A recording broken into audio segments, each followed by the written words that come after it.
আগে আওয়ামী লীগ ছাত্রলীগ এই কাজগুলো করতো, এখন এই কাজগুলো করতেছে ছাত্র দল। এই নতুন বাংলাদেশ আমরা চাই।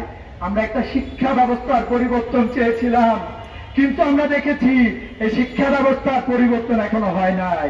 কতিপয় ছাত্র উপদেষ্টাদেরকে আমরা ধিক্কার জানাই। শিক্ষা ব্যবস্থা পরিবর্তনের জায়গায় তোমরা রাখাল হওয়ার মতো কুলাঙ্গারকে এই শিক্ষা কমিশনে নিয়ে এসেছিলাম।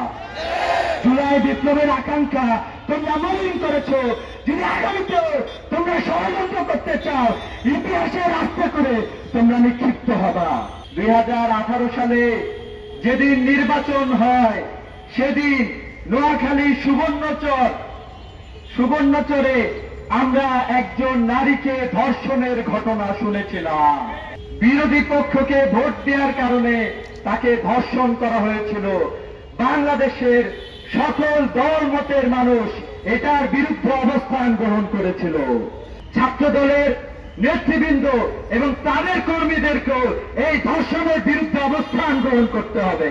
আমাদের বোন, আমাদের মা, আমাদের প্রতিবেশী, আমাদের আত্মীয় স্বজন, নারীরা ঠিকঠাক মতো শান্তির সহিত চলাফেরা করতে পারে না এসব জালিমদের কারণে। আমরা এ ধরনের কার্যক্রমের তীব্র নিন্দা এবং প্রতিবাদ জানাচ্ছি।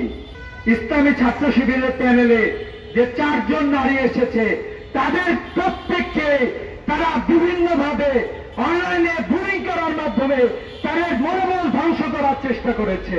আমরা জনাব তারেক রহমান, ছাত্রদল, তাদের কাছ থেকেও আমরা একই প্রত্যাশা করি। ধর্ষণ করার পরেও আমরা কেন এখনো তাদের বিরুদ্ধে অবস্থান গ্রহণ করছেন না? তাহলে কি আমরা ধরে নিব আপনারা ধর্ষণের জন্য সায় দিচ্ছেন?